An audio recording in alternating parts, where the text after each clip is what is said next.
Fala pessoal, tudo bem?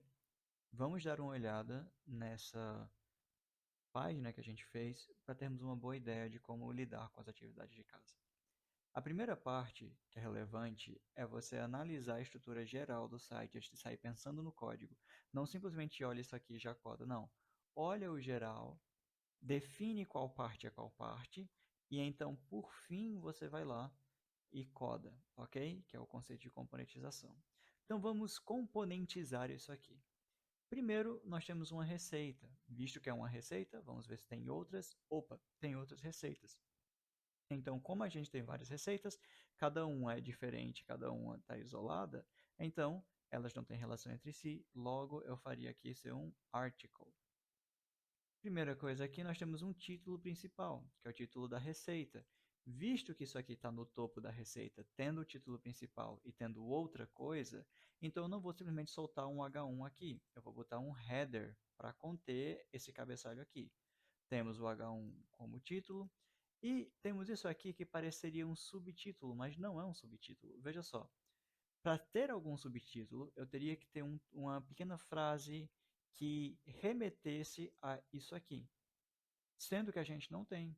Então, por exemplo, receita de bolo de cenoura, receita de bolo de cenoura, e aí eu teria o subtítulo bolo com cenouras americanas, e aí teria a receita. Bolo com cenouras holandesas, e aí teria a receita. Isso aqui é apenas um pequeno comentário. E visto que a gente não tem uma tag para comentário, a gente utiliza um parágrafo mesmo, um clássico da culinária brasileira com cobertura de chocolate. Então, se você olhar bem, na minha tela ela está bem clarinha, mas tem uma barra lateral aqui. Mas mesmo sem essa barra, dá para você ver que isso aqui, pelo próprio espaçamento, é uma área que está em comum. Por exemplo, olha como aqui tem um espacinho bem pequenininho daqui para cá, mas daqui para cá tem um espaço considerável. Enquanto que daqui para cá é um pequeno espaço, pequeno espaço, pequeno espaço novamente. Depois aqui um espaço maior, espaço um pouco menor e por aí vai. Então a gente tem aqui um subtítulo que é notável pelo tamanho da fonte, pelo fato de que ele é uma coisa relacionada à receita. Receita de bolo de cenoura, então subtítulo. Agora, aqui a gente tem a palavra ingredientes um pouco maior que a palavra massa e um pouco maior que a cobertura de chocolate. Então, né, pelo costume de HTML e CSS, isso indica que isso é um H1, isso provavelmente é um H2, isso provavelmente é um H3. H2 e a H3 aqui também. E como eu sei que esses dois são H3 de certeza, não é apenas pelo tamanho, que mostra que esse é o ingredientes é menor que bolo de cenoura e massa é menor que ingredientes, cobertura de chocolate e massa tem o mesmo tamanho. Esse não é o único indicativo. O indicativo principal é apenas a lógica. Veja, aqui é a seção de ingredientes, aqui a gente fala sobre massa e aqui a gente fala sobre cobertura de chocolate. Então, claramente são assuntos relacionados. E a gente vê que mesmo que aqui não seja um H, é uma lista de ingredientes que vem depois de massa. Então, essa lista está toda relacionada entre si e também está relacionada com a massa. Então, eu poderia fazer aqui, o que eu faria seria aqui ser um grande section da área de ingredientes, com um section menor tendo um H3 como título e um UL como lista, um H3 como título e uma UL como lista. Por que UL? Porque UL é lista desordenada. Então ele aparece essas bolinhas aqui quando você usa um L. Modo de preparo. Aqui novamente um H3, por causa que já é uma seção completamente distinta dessa aqui. Tem a ver com a receita do bolo de cenoura, mas está falando sobre outro aspecto do bolo, que é o modo de preparo. E aí, como o preparo da massa vem após de preparo e preparo de cobertura vem após preparo, claramente esses dois também são subtítulos relacionados a esse. Não apenas pelo fato de que eles têm fontes menores, mas principalmente pelo fato de que eles têm preparo, ó, modo de preparo, preparo da massa, preparo da cobertura. E aqui a gente tem uma OL, que é uma lista ordenada ou uma lista organizada, que existe justamente porque a gente tem o 1, 2, 3, 4, ou seja, esses números indicam que é uma ordem a ser seguida, isso mostra que é uma lista. A lista já coloca esses números para a gente, certo? Você não precisa digitar eles. Mesma coisa, preparo da cobertura. E aqui, por fim, dicas finais, que também é um H3. Veja que ele tem o mesmo tamanho que modo de preparo. A gente então aqui tem um textinho, folha o boro com garfo, substituições, um H2, aí aqui dando exemplo de substituições, para dietas com restrição de açúcar. Por que dietas com restrições de açúcar está menor que substituições? Porque geralmente quando você tem algum tipo de alergia, você vai substituir algum produto culinário por outro produto culinário para que você possa comer aquele alimento sem te fazer mal. Então, para dietas com restrição de açúcar, certamente você tem aqui ele como um título menor que substituições. Então, os adoçantes culinários próprios para o forno e fogão. Aí aqui atenção, por quê? Porque a gente está em substituições, que é um substituto de dicas finais, para dietas com restrição de açúcar, que é sobre substituições, nem todo adoçante serve para assar, veja as instruções do fabricante.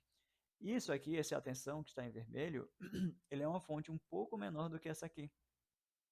Então ele é um subtítulo desse aqui. Por quê? Porque aqui está falando sobre adoçantes e aqui continua. E aí, por fim, a gente tem um H6 aqui, que ele está aqui só para estar presente, porque essa curiosidade não tem tanto a ver com substituições, mas ainda assim. Por quê? Mesmo que ele não seja subtítulo, mesmo que ele não tenha uma relação direta com o adoçante, ele ainda é uma substituição, porque nos informa que nos Estados Unidos o bolo de cenoura leva especiarias e nozes, bem diferente do nosso, o que é uma substituição válida para adoçantes, certo? Para você dar um sabor diferente para o bolo. Então acaba tendo a ver, raramente, tá pessoal? Extremamente raro a gente encontrar alguma coisa menor do que um H2, certo? Do que um H3, melhor dizendo. Eu até me expliquei mal, né? Esses aqui são H2, o H3 é esse menor. Perdão, pessoal, errei o tempo todo aqui. É, então, se vocês perceberam, né, meu erro do H2 e H3, vocês devem estar agora se sentindo vingados, né? Tipo, ó, oh, eu acertei, o professor errou. Mas esse aqui, o H6, ele é tão raro de usar, tão raro de usar, que a gente teve que usar nessa coisa meio bobinha aqui, certo? Raramente você usa um H6. Agora, se você observar bem, você vê que todas as receitas, por mais que elas sejam diferentes umas das outras, elas seguem o mesmo padrão, o mesmo tipo de estrutura, certo? Isso é o que a gente chama de componente. Isso aqui é um componente, ele se repete. Então, você codou um, para codar os outros, é só dar Ctrl+C, Ctrl+V e fazer pequenas micro alterações. E isso que é o legal de fazer sites que tem vários componentes iguais, por causa que você coda muito menos. Tipo, você vê esse monte de coisa aqui, você pensa, nossa, vou ter que fazer um monte de coisa. E de fato, você vai ter que manualmente codar várias dessas coisas. Mas o CSS só vai precisar fazer um só. Desde que você use as mesmas classes em cada elemento, um CSS só já basta para todos. Ok? Então, esse aqui é uma excelente análise, eu acredito, né? Foi eu que fiz de componentes de um site. Para você analisar, perceber o que são, e você pode chamar como você quiser. Se quiserem codar já em inglês, podem se esforçar, mas se quiser fazer em português, eu também não vou dar nenhuma nota negativa por isso, não. Vocês acabaram de chegar no curso, estão aprendendo muita coisa de uma vez. Ok, pessoal?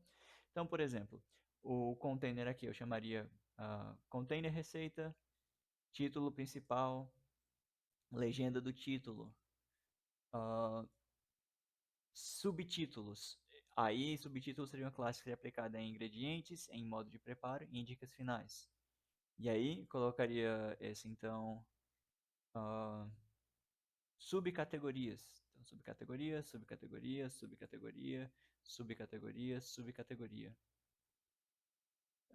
Para fazer uma pequena... Assim, essas classes também só se for necessário, tá? Só se for necessário. Aqui ao redor a gente pode ver que tem um espaçamento, então a gente pode ver que ou está definido um height e um width e está utilizando a Line Item Center, mas não acho que seja o caso, certo? Porque você vê que os textos estão alinhados à esquerda então, e não ao centro, senão eles estariam bem centralizadinhos mesmo. Então, claramente isso aqui é apenas um padding que está sendo colocado ao redor para centralizar as coisas, ao invés de utilizar o flex para organização. O flex está sendo organizado para colocar display flex e colocar gap, espaçamentos e coisas do tipo, é bem trabalhoso esse tipo de coisa. Mas no começo, agora vocês vão sofrer muito para entender essas coisas, pessoal. Mas não se preocupem, tá? Com o tempo vocês vão ficando bem craques nisso, especialmente que a gente vai enviando cada vez mais atividades de casa para vocês treinarem. E aí, as letras menores não precisam de formatação. Essas aqui você pode utilizar um spam, certo? Utilizar um spam para dar uma edição na letra, é o que todo mundo faz, sempre é utilizado spam. E também um spam aqui, ó, para deixar ele mais cinzinha, um spam para deixar mais vermelhinho, um spam para deixar cinza, tudo aqui também outro spam, ok? Então vocês já conhecem as tags, isso é muito mais simples do que parece. Aquele organizadinho assim bonitinho parece super complicado, mas não é não. Então essa é uma dica para vocês definirem como lidar com a atividade de casa de vocês. Agora eu vou dar uma olhada na atividade, né, com o acompanhamento de vocês aqui, e vamos falar um pouco mais sobre ela, que essas dicas que eu dei aqui é para sites em geral. Vamos lá olhar a atividade de vocês. Então, vamos dar uma olhada aqui no blog de lição de casa. Como vocês podem ver, né, a gente segue com o painel principal normal. E a gente teria aqui um estilo de blog um pouco diferente. Enquanto esse aqui a gente viu receitas, nesse aqui a gente viu posts de rede social, certo? Vocês podem ver que o menu está gigante, é por causa que eu tive que tirar um zoom para tirar esse print, tá? Mas o menu pode ser desse tamanho normal e essa postagem pode ser maior. Vamos ver mais ou menos como eu faria aqui, vamos definir as partes. Bem, primeiro nós temos várias postagens e cada postagem não está relacionada à outra. Então, certamente cada postagem é um article. A gente tem aqui essa parte no topo da postagem explicando para a gente quem foi que postou, com uma foto, com o nome e com uma data. Então, claramente, essa é a parte do header da nossa postagem, onde a gente teria uma IMG, também teria um H1 para ser o título de quem postou, e também teria umas datas, ok? Abaixo desse container, abaixo do header, a gente teria um parágrafo e uma IMG diretamente, ok? Na verdade, você poderia se sentir tentado a crer que isso aqui seria um section, né? Que a gente tem um texto e aqui teria conteúdo ou imagem. Mas você pode ver que isso aqui não é um cabeçalho. Mesmo que seja um título, né, por assim dizer, que a pessoa deu para a imagem, isso não é um cabeçalho, isso é apenas texto. Por quê? Porque ela poderia digitar talvez 300 letras aqui. Então, geralmente essas partes de rede social a gente não faz ser um H2 ali não, certo? Porque veja só, se aqui é o cabeçalho com o H1, que é mostrando quem é o postador principal, para que ser uma section, teria que ser, para que ser uma section com o H2, teria que ser um texto falando sobre Clara Souza, porque Clara Souza é o nome dela que está em H1. Então, como isso aqui não é um texto falando sobre ela, mas sim falando sobre a imagem lá embaixo, você não usaria section, porque já não é uma seção de dados juntos e que façam referência a outros dados que já foram definidos, mas seria apenas um parágrafo e aqui apenas uma imagem, certo? Aqui embaixo a gente tem uma legenda para a imagem, que você poderia fazer com parágrafo por enquanto, depois nós vamos ver, ou com spam, depois nós vamos ver o conceito de figure e fig caption, e aqui no final apenas uma img, um spam, outro img e outro spam. Então, bem simples de organizar. Aqui no seu header, provavelmente você teria o header como container principal, aí a imagem, e então embaixo da imagem no seu código você teria uma div que estaria com o display flex direction column, para ele poder fazer os conteúdos dela ficarem em coluna, onde você teria o H1 e a data digitada. Abaixo do header você teria um parágrafo, abaixo do parágrafo uma imagem, abaixo da imagem outro parágrafo, com o text align center, para o texto ficar alinhado no centro, e aqui embaixo você teria o footer. E dentro do footer você colocaria, né, a imagem ao lado do texto, a imagem ao lado do texto, e usaria o display flex para fazer todos ficarem do lado um do outro, diminuindo o tamanho da imagem. Isso se repete em todos os outros. Então, vê, uma análise superficial faz a gente conseguir ter uma ideia mais ou menos da estrutura. E no fim, a estrutura seria mais ou menos assim. O HTML ficaria mais ou menos assim. Olha só, deixa eu mostrar aqui no Paint. A gente teria essa divisão. Então, a gente teria essa caixa maior, que seria o header. A gente teria a imagem aqui normalmente. E ao lado dela, uma div que conteria o nome e a data. Essa div com display flex text direction column. Abaixo do header aqui embaixo, a gente teria. Abaixo do header aqui em cima, a gente teria o parágrafo. Abaixo do parágrafo, uma imagem. Abaixo da imagem, outro parágrafo. Abaixo do parágrafo, finalmente, o footer, onde a gente também teria um display flex. E aí, né, coloca um paddingzinho ao redor para deixar tudo bem ajustadinho. Coloca um border radius de 8px, 10px mais ou menos. E você teria um post bem feitinho, bem bonitinho, bem organizado, pessoal. Então, não é tão complicado de fazer. Quando a gente vê o site pronto, fica aquela coisa assustadora, mas lembre-se, olhe o site todo só para você ver as coisas que se repetem. Depois de ter olhado isso com bastante atenção, você então começa a tentar separar os pedacinhos, separar os componentes, ok? E se tiver em dúvida de mais ou menos como está sendo feito, olhe outros sites que sejam no mesmo assunto, porque às vezes as pessoas colocam uma bordazinha aqui, colocam um colorido ali, que delineam um pouco melhor as limitações de cada componente visual, e aí isso te dá uma boa ideia de por onde seguir. E, para finalizar, uma visão geral de um site de lojas, tá? Veja só, a gente tem aqui também, né, vários articles, certo? E esses são bem mais simples, porque eles não têm um cabeçalho, não têm um header. Então, articles com a imagem no meio, aí você teria um... Pode ser, você pode utilizar um H1 aqui se você quiser, certo? Por causa do contexto do articles. E aí colocar o texto ali dentro, pode usar um parágrafo também, nesse caso, não seria nenhum problema, certo? Porque não é um título principal, então nem precisa usar um H, só bota um parágrafo aqui com o font weight bold. E aqui no final, outro parágrafo ou um span com o preço. Então, numa loja é ainda mais simples, né? Porque tem menos detalhes.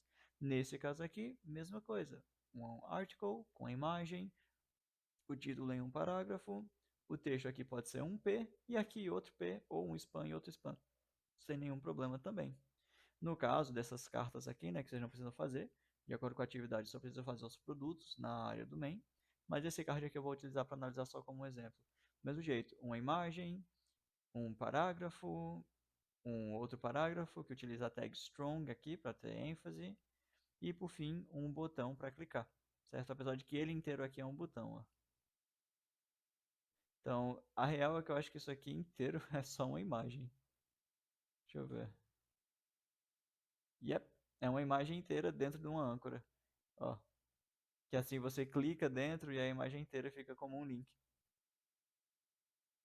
Então, bem simples também. Nesse aqui, deixa eu ver como é que eles fizeram, se eles escolheram utilizar article ou se é uma imagem também. O div. Então, eles ao invés de usar um article, eles fizeram o produto inteiro ser uma âncora. O produto inteiro é uma âncora dentro de uma div, dentro de uma lista. Então, vamos fazer uma pequena análise aqui. Eu vou pedir para o meu computador analisar o SEO, ou seja, a indexação de pesquisa da Americanas, e vamos ver como ele vai. Então, olha só. A performance do site é tenebrosa. Só 31 de 100 pontos. A acessibilidade também está deixando a desejar. As melhores práticas foram completamente largadas de lado, olha, só 78 pontos. O SEO, porém, está muito bom. Ou seja, quando você pesquisa Americanas no Google, aparecem eles primeiro. Mas, professores, não estou utilizando o article nem nada. Calma lá, jovem gafanhoto. Eu estou ensinando para vocês uma das técnicas de melhora de SEO, que é o quê? Que é o que faz o seu site aparecer em pesquisa. Mas existem algumas técnicas mais avançadas que são dependentes dessas técnicas que eu estou passando para vocês. Vocês precisam primeiro entender o conceito delas, para depois fazer sentido as outras, ok? Então, eles estão utilizando algumas outras técnicas para fazer ter indexação apropriada, elas só não estão tão claramente notáveis à primeira vista para um iniciante aqui no HTML. Mas se você olhar um pouquinho bem, daqui a pouco, quando vocês estiverem com mais experiência, se vocês olharem bem aqui, só um pouquinho de foco, vocês vão conseguir perceber tanto alguns usos de area, como alguns usos de outras técnicas que a gente tem para melhorar o SEO, ok? Então, não minto, eu não achei que ia bater 100%, eu achei que ia chegar perto, mas não tanto. Na verdade, eu achei que ia até um pouco mais longe de 100%. Eu sabia que não ia ficar terrível porque ele é o primeiro site que aparece, mas eu estava muito curioso sobre o SEO. A primeira surpresa foi que eles mais toparam. Agora, o restante foi deplorável, por causa das más práticas. Então, por causa de más práticas em geral, eles, ok, pegaram 100% de SEO, mas a custo de quê? Enquanto que existe uma forma de você tirar 100% do SEO e tirar 100% na performance, acessibilidade e nas melhores práticas também. Agora, obviamente, se você tem uma empresa tão grande quanto as americanas, você não precisa se preocupar tanto com isso.